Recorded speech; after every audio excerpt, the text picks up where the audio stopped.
Donc, bonjour à tous et bienvenue sur le Learn and Earn Crypto Podcast. Puis, puisque vous avez bien aimé l'épisode sur les crypto-pépites, ben aujourd'hui, on vous prépare un épisode qui s'appelle les méta-pépites.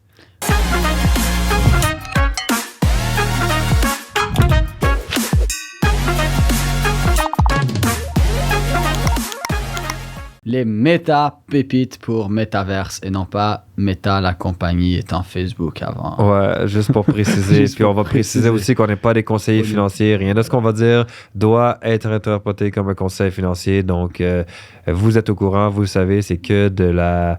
de l'information informative. Ouais, c'est ça. De l'information informative, c'est beau ça. Ouais. Puis on a juste un compte, sam.leveq, jp.roussau, puis learnandearn.crypto.podcast. Voilà. C'est dit, les autres, ce sont des scams. Les autres, ce sont des scams. Ouais, puis ils vont vous voler vos mana, vos sandbox, vos ape tokens, puis vos portals, OK?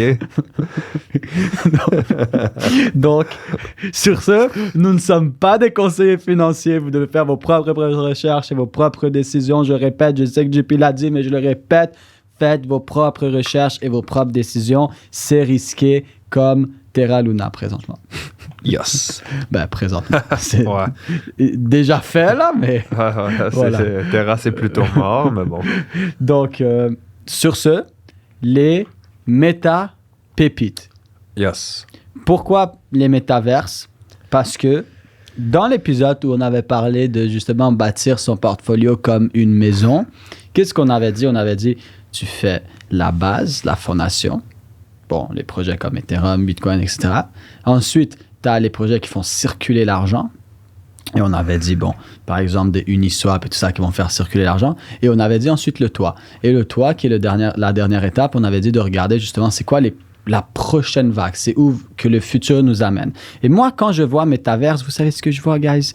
Je vois le Web 3.0, technologie blockchain, les réseaux sociaux du passé qui évoluent vers des réseaux sociaux où les gens vont être ensemble, présents dans un univers virtuel avec de l'intelligence artificielle, etc. Et je vois tout simplement le futur dans les métaverses, parce qu'à travers tout ça vient se rajouter les NFT. Hein, parce que les NFT, que maintenant, il y en a que c'est plus... bon, tu as un Bored Ape, ok, cool, mais ça te sert à des choses, mais tu peux pas l'exposer. Tandis que dans le métaverse, tu peux faire une galerie d'art, tu peux le mettre dans ta maison, tu peux mettre certains objets en NFT sur toi. Alors, le métaverse, c'est quoi? C'est le centre, le point culminant du Web 3.0, des réseaux sociaux du futur, des NFT, tout en un seul endroit. Et on appelle ça les métaverses. Ah, puis de toute façon, comme on l'a déjà... Ça se voit que j'aime ça. Ouais. De toute façon, comme on l'a déjà dit dans les autres épisodes où on parlait de métaverse, c'est que si c'était pas le futur, je dis ça comme ça, mais si c'était pas le futur ou qu'il n'y avait pas un potentiel énorme pour le futur, Facebook n'aurait pas changé pour Meta. Non, exact. Voilà. Il n'y a rien de plus. Tout a été dit. C'est la fin de l'épisode, c'est bon. Et voilà, terminé. On se dit au prochain épisode. Ciao, guys.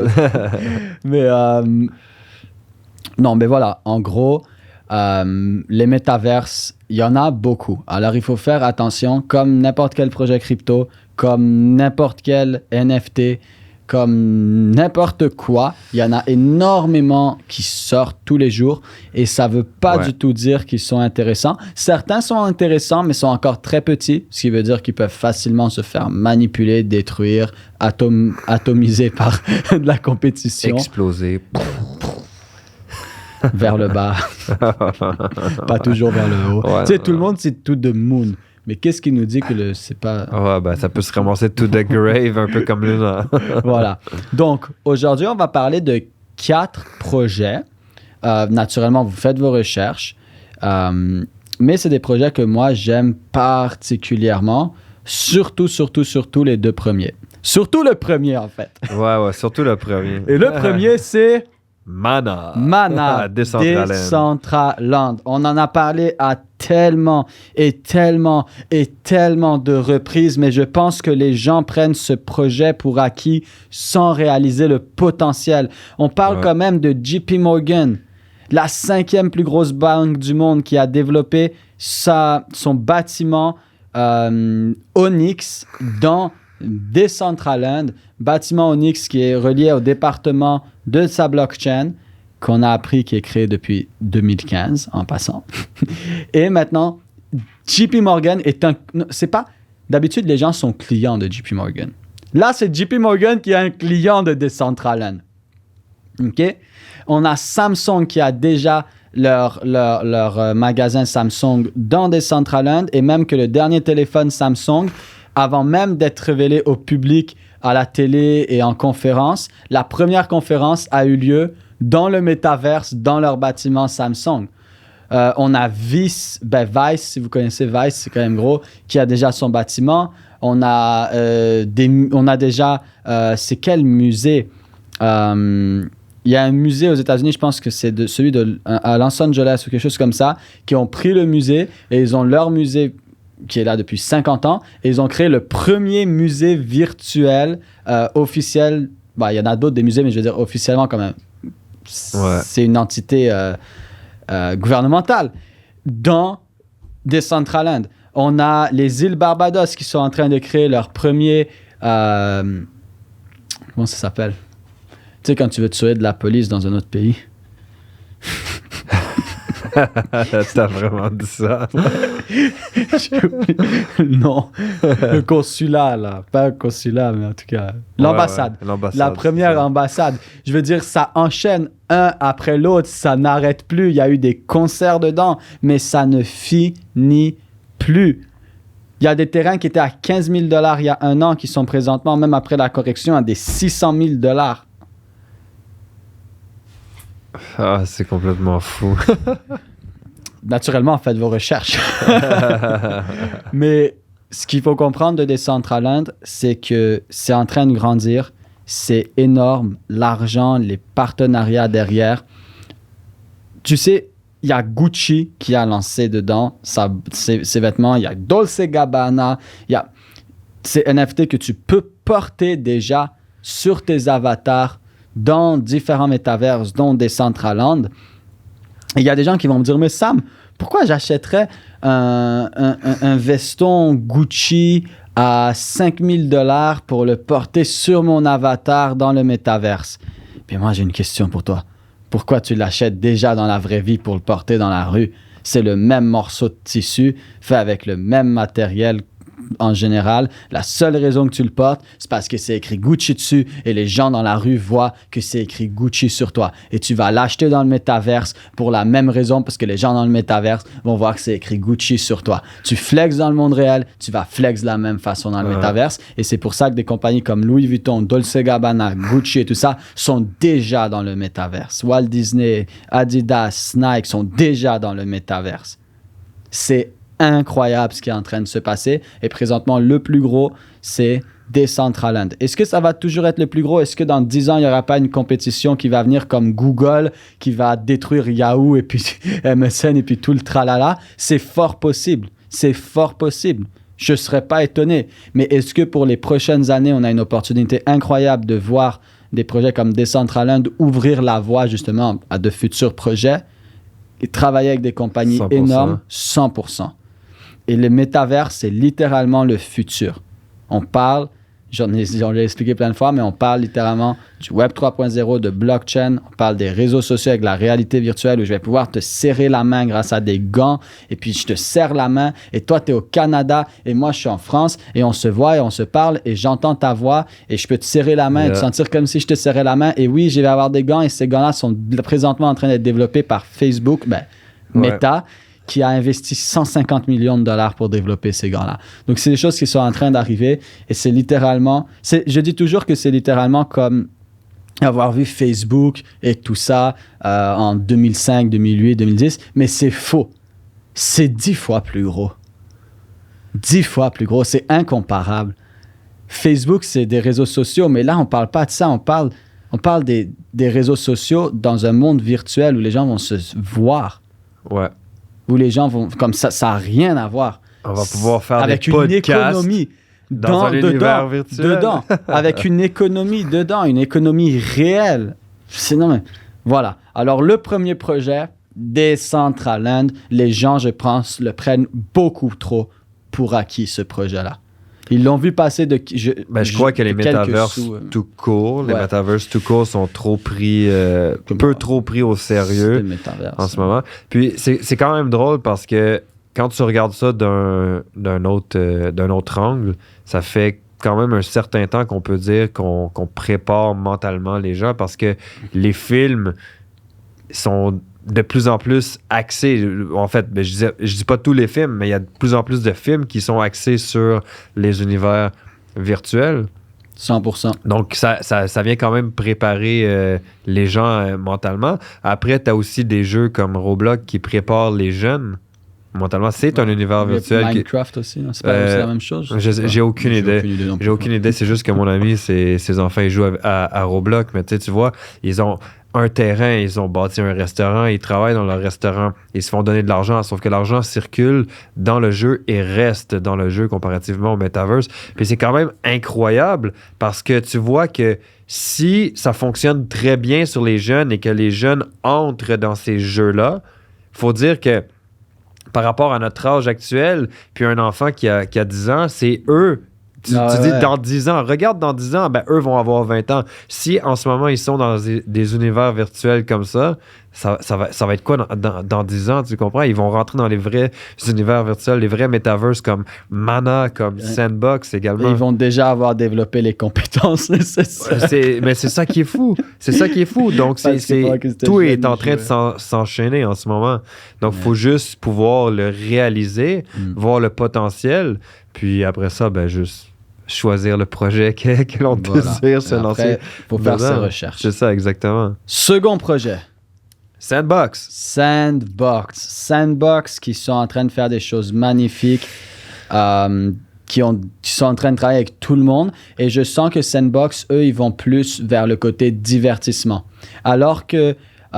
surtout avec Snoop Dogg. Justin Bieber est passé dedans. Ouais, et tout. Attends, Snoop Dogg aussi, il a créé le premier weed, la première marijuana dans le jeu, man, dans le jeu, dans l'univers virtuel, dans Sandbox. Man, j'ai vu ça l'autre fois, je me suis dit, oh putain, man. Mais Snoop Dogg, c'est quoi? C'est le promoteur numéro 1 de Sandbox. Là. Il est dans Sandbox, il a son mansion, il a tout.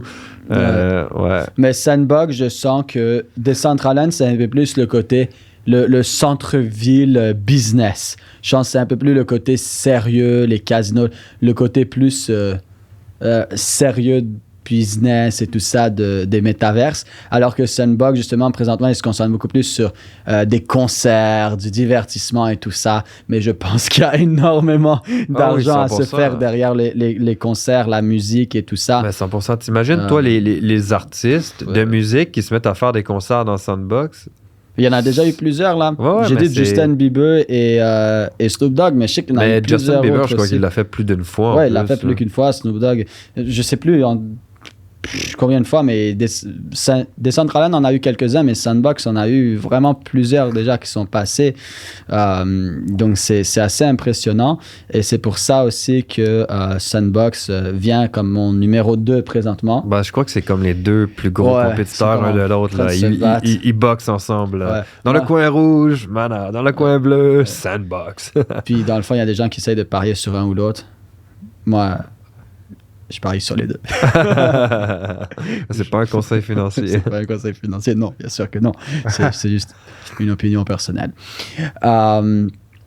Et puis, après Sandbox, un projet qui est plus petit, qui n'a pas de token, mais... Ouais, mais même, je pense qu'avant de parler de celui-là, on devrait parler de l'autre parce que ça va être plus court que celui que tu veux parler. En fait, le Metaverse Other Side avec Ape Token. Ah, ouais. Ouais, c'est vrai, on peut parler. Bon, la plupart, vous savez, Ape Token, donc Bored Ape Yacht Club qui a lancé le premier token. Leur premier token. Et Ape Token qui a juste monté en flèche, une belle correction, monté quasiment atteint les presque 25-26 $25, dollars. je pense. Puis là, bien entendu, au moment où ce qu'on parle, on est dans une petite correction puis tout, mais ça reste que le projet Metaverse, puis ils ont sorti leur premier comme visuel du Metaverse, ça semble quand même intéressant. Moi, je l'ai vu quand ils venaient de le lancer à quelques dollars. J'ai dit, je vais attendre. Là, ils ont eu le bon pompe, bonne correction. Ils ont parlé de leur métaverse, mais je voulais attendre de voir. Mais là, vraiment, l'équipe commence à sortir des visuels, montrer plus de choses. Donc, l'équipe montre vraiment un côté sérieux de créer ce métaverse-là. Donc, faut dire aussi qu'ils ont créé une putain de belle communauté avec les Bored Ape Yacht Club. Donc, personnellement, je suis pas dedans le Ape Token, mais personnellement, c'est que c'en est un que je surveille puis qui est quand même assez intéressant à trader. Mais ça reste que je suis pas inquiet, en fait, pour le projet en soi. Parce que c'est comme, on peut dire, c'est comme une addition. Exact, c'est une addition. C'est simplement une addition, Puis c'est ça, ils viennent fider encore plus la communauté. Donc, tu gardes la communauté active, tu la fidélises, en fait. Donc, tu as une bonne rétention. Je suis pas inquiet pour le projet, puis je crois que ça peut amener à de belles choses. Moi aussi, je suis pas encore dedans, mais je le surveille. J'attendais de voir de la progression. Je suis toujours patient, mais c'est clairement un projet que je pense qui a gardé bien à l'œil parce que c'est très intéressant ce qu'ils sont en train de faire. Surtout avec la communauté. La communauté, puis les gens derrière cette communauté, c'est des gens qui peuvent, certains d'entre eux, promote. Là, faut pas oublier que dans la communauté, il y a Eminem, là, puis bien d'autres. Là. Ouais, puis il faut pas oublier aussi que le meilleur bouche à oreille, et la meilleure marketing, c'est le bouche à oreille. Le meilleur bouche à oreille, c'est le marketing. Non. Le meilleur marketing est le bouche à oreille. Ouais. Puis après, quand tu regardes justement, comme tu dis, en arrière, la communauté, t'as Eminem, puis tout, dès qu'eux vont se mettre à parler, s'il se met à aller faire c'est comme le rappeur comme numéro 1, tu comprends? Genre, puis, c'est la légende. Même The Game dit « You don't want to fuck with the white boy », tu comprends? Mais s'il s'en va faire un concert ça va juste éclater. Là, ça va éclater. Mais clairement suivre. C'est ça, je crois que comme tu as dit, ça prend juste... Il y a une belle communauté, puis ça prend de la patience en arrière pour justement voir le développement que ça peut amener. Quoique même ceux qui sont rentrés au début sont probablement en excellent profit à l'heure actuelle, puis c'est bien correct. Mais voilà, même moi, c'est pour une opinion, en fait, une raison personnelle que j'attends de voir, qu'il y ait plus de structure. Ouais, moi aussi. Voilà. Ouais. Et le dernier projet, qui n'a pas de token, c'est Portal, qui est dans le fond un métaverse développé sur Solana. Et présentement, la seule chose qu'ils ont, c'est des NFT qui sont une carte. Et cette carte te permet d'accéder au NFT Portal, d'avoir ta salle et de développer dans ta maison, dans le fond, dans ta maison, dans ton espace. C'est un genre un peu comme un sim, je trouve. Ça sonne comme ça parce que je le connais pas. Là, là t'en parles sur le podcast, puis pour moi, c'est quelque chose de nouveau. Fait que, vas-y, monsieur l'éducateur. Et en gros, ce qui est très intéressant, c'est que ils n'ont pas de token, mais ils ont vraiment créé un beau projet derrière ça, une belle économie par rapport à leur NFT. Et la demande a vraiment explosé. Je me souviens, je regardais les cartes à 2-3 Solana. Ils sont rendus à minimum 35 Solana en quelques mois, malgré tout ce qui est en train de se passer. Et il y a d'énormes personnes, en fait, qui sont derrière. Je ne me souviens plus si c'est Apple ou Samsung, mais je sais qu'il y avait deux énormes compagnies en janvier qui ont acheté des places dans Portal et qui sont en train de développer leur section. J'ai oublié comment ils appellent ça dans Portal, là, mais leur section dans Portal. Puis je sais qu'un d'eux, je pense qu'il y en a un, c'est Apple et l'autre, c'est Microsoft ou quelque chose comme ça. C'est vraiment... ouais. C'est du lourd. Je suis plus sûr c'est qui, il faudrait juste vérifier, mais deux vraiment géants. Et je les suivais déjà, mais ça a piqué mon attention à un autre niveau. Donc ça, c'est un autre que je surveillerais à la place des gens. Mais voilà, il n'y a pas de token. Eux, c'est vraiment les NFT qui sont la carte Qui donne donne accès au portail. Ouais. Non, c'est intéressant. Et ça, c'en est un autre à suivre. Après, des métaverses à suivre, des plus petits projets métaverses à suivre, il y en a plein là. Juste en y pensant, j'en ai comme 3, 4 intéressants qui sont vraiment... Ils sont encore très petits, donc il faut vraiment à suivre. 3, 4 qui viennent dans ma tête. Il y a... je vais pas vous le dire. On le verra sur un prochain épisode. C'est bon comme finalité. Voilà. Là, les gens qui sont en voiture ils vont avoir la rage de la route. On fera un méta-pépite, plus petit projet. Donc, méta-pépite 2.0, plus petit projet éventuellement. Yes, 100%. Puis, guys, cet épisode-là vient conclure la première saison du Learn and Earn Crypto Podcast. Une saison, 52 épisodes, une année. Donc, ça fait déjà 1 an qu'on a créé, en fait, le podcast. Puis, voilà. Donc, merci de nous suivre. Merci de nous écouter. Merci pour votre fidélité pendant 1 an, guys. Mais surtout, merci de partager et d'encore plus le partager et de continuer de le partager parce que, comme tu le dis souvent, Sam, notre but, c'est de pouvoir impacter la vie de 10 000 personnes à venir chercher l'éducation et devenir autonome afin d'aller chercher plus de liberté financière, plus de liberté de temps, plus de liberté géographique. Puis tout ça se fait avec vous et non sans vous. Donc, ça se fait avec vous. Donc, encore une fois, on vous demande de partager le podcast. Continuez de partager, partagez-le en masse. On veut voir vos partages. Quand vous partagez sur les réseaux sociaux, identifiez-nous, taguez-nous, puis juste n'hésitez pas à le faire parce que si vous êtes venu chercher de la valeur, ben vous n'êtes pas des gens égoïstes, alors redonnez de la valeur. Comme nous, on vous donne de la valeur sur le podcast totalement gratuitement, donc repartagez cette valeur avec d'autres personnes afin d'aider le plus de gens possible. Et comme ça, si vous le faites, on pourra commencer une saison 2. Et voilà ce qui conclut la saison 1. Un an avec vous, guys. Et on fait juste commencer et on va aller encore à un autre niveau. Sur saison infinie, 1 an. Let's go. Yes.